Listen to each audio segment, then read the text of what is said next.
Pernah gak sih sulit berkomunikasi dengan orang baru atau orang yang tidak seumuran dengan kita atau takut bicara di depan banyak orang, entah karena sebenarnya bingung cari topik atau pembahasan atau karena dirimu memang pemalu? Atau pernah gak sih merasa sulit melupakan seseorang, entah karena rasa sakitnya karena dulu dikecewakan atau karena punya kenangan indah yang sulit dilupakan atau karena kamu belum menemukan orang yang bisa memberikan perhatian yang kamu dapatkan selain dirinya. Di sini saya akan membahasnya di video ini. Jadi, simak baik-baik. Simak-simak baik-baik.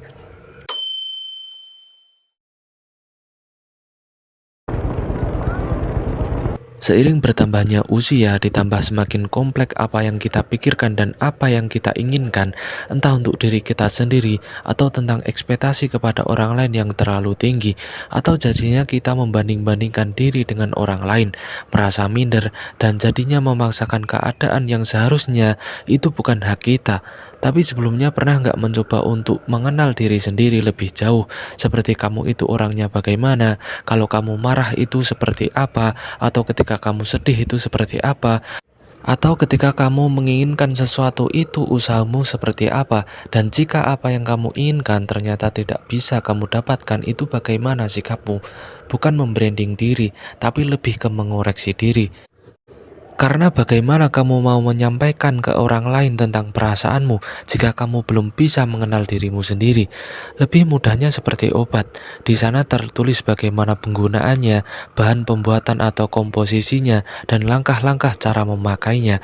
Bagaimana kamu akan tahu mana obat yang harus kamu minum tanpa kamu tahu dulu fungsinya atau resepnya dari dokter? Yang ada kamu hanya akan overdosis jika kamu tidak tahu penggunaannya, atau sakitmu tidak akan sembuh-sembuh. Dari sini jika dibalikan ke dirimu, bagaimana orang lain akan paham apa yang kamu mau kalau apa yang kamu inginkan saja itu kamu tidak tahu atau masih bingung? Diajak makan bakso nggak mau, diajak nonton menolak, giliran nggak diajak marah, giliran ditanya inginmu apa, jawabnya terserah aku ikut. Kamunya bingung, temennya ya bingung, saya juga bingung, kita semua ya bingung. Ada.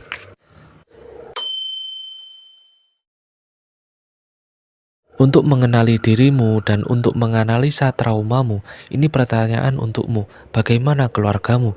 Bagaimana sikapmu pada ibu dan ayahmu? Atau bagaimana parenting orang tuamu dulu dari kecil sampai sekarang?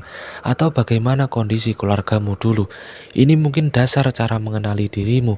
Misal jika kamu mengusulkan pendapat apakah orang tuamu akan sukarela mendengarkanmu. Karena dari sumber yang saya baca, lewat podcast Dr. Tirta, dia pernah bilang, kebanyakan orang yang takut ngomong itu bisa disebabkan karena mereka dari kecil tidak didengar pendapatnya. Karena kebanyakan orang tua bilang, kamu masih kecil tahu apa? Kamu itu belum tahu apa-apa. Jadinya anak lama-kelamaan akan tertekan dan jadi malas untuk menyuarakan pendapatnya. Bukannya di sini saya menyalahkan orang tua, tapi jika berpikir secara logis, mereka juga sama-sama manusia seperti kita. Mereka juga pernah jadi anak dan kemungkinan hal yang diberikan oleh orang tuanya dulu juga seperti itu. Jadi, hal seperti ini kamu sekarang kan sudah tahu. Dan jika tidak kamu putuskan sekarang, maka akan berlanjut ke anakmu nanti dan juga akan seterusnya. Karena semua orang pernah jadi anak, tapi belum tentu bisa jadi orang tua yang baik.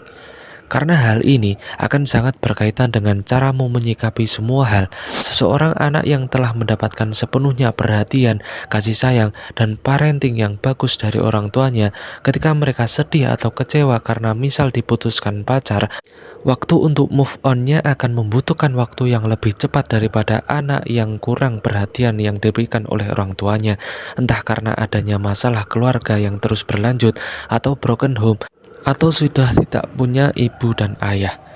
Akan ada perbedaan cara ketika mereka merespon rasa sakit yang didapatkannya, atau kadang sampai melakukan tindak kejahatan, pembunuhan, atau bunuh diri.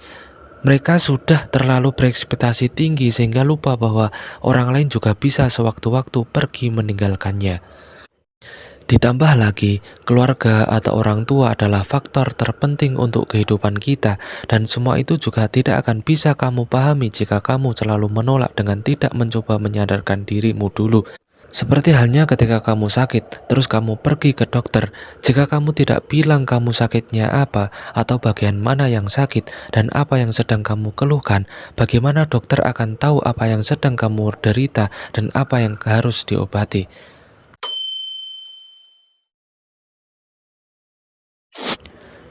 Siapa yang tidak punya trauma? Semua orang pasti punya traumanya masing-masing. Ada yang karena kecelakaan saat berkendara, ditinggalkan orang tuanya, atau dikecewakan sama pasangan. Dan semua orang pasti pernah dalam keadaan terpuruk atau depresi yang kadang menjadi takut untuk mengambil resiko atau takut kecewa lagi. Dan 8 atau 9 dari 10 orang punya trauma dan setengahnya lagi mereka tidak bisa lepas dari traumanya. Dan trauma yang sering dialami di masa remaja adalah trauma karena pasangan atau pacar. Tapi apakah ada hal kecil tapi bisa menyebabkan trauma besar terhadap orang lain? Sebenarnya kalau masalah ini itu tergantung individu masing-masing, tapi bisa dilihat bahwa misal kalau mereka itu mengatakan akan melakukan apa yang kamu telah lakukan padanya, atau dia menjadi punya dendam pribadi terhadap dirimu, atau dia marah dengan apa yang kamu lakukan itu berarti dia punya trauma di situ, entah dari pengalamannya masa lalu yang nggak pengen terulang kembali, atau terhasut oleh omongan orang. Dan hal pertama yang harus kamu lakukan adalah mengoreksi diri dulu.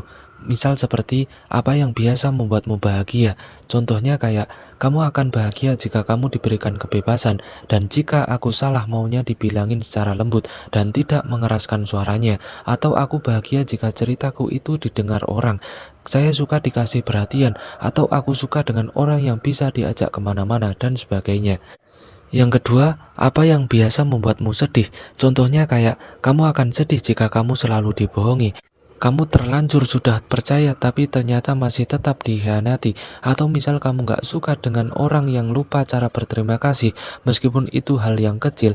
Atau kamu tidak suka jika bertemu dengan orang yang banyak bicara. Atau kamu tidak suka dibentak. Atau kamu gak suka dengan orang yang selalu nginjak matamu. Kalau ini sih semua orang gak suka. Yang ketiga, apa yang biasa membuat dirimu termotivasi? Contohnya kayak, kamu akan merasa senang jika ketika kamu kumpul dengan temanmu dan ada hal pelajaran yang kamu bisa ambil setelahnya.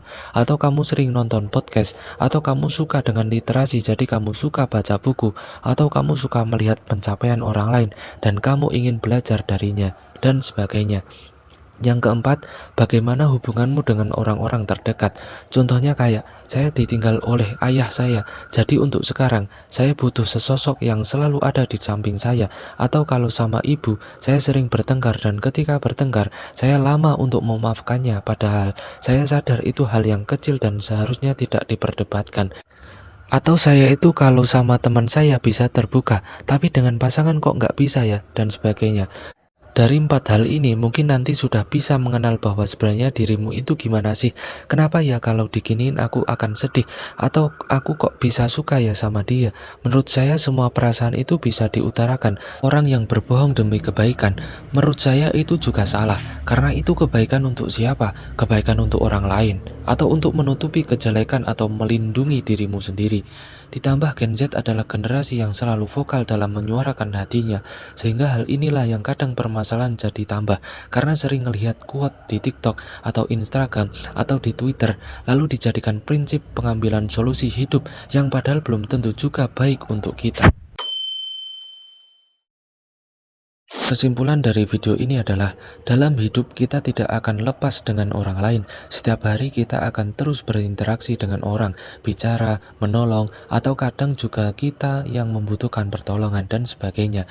Oleh sebab itu, kita juga harus pintar bercermin untuk diri.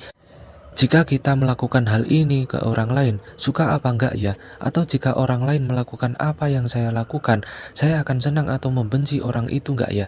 Jadi, di dalam kehidupan yang hanya sekali saja ini, jangan membuat orang trauma karena beberapa orang butuh waktu yang tidak sebentar untuk bisa benar-benar sembuh.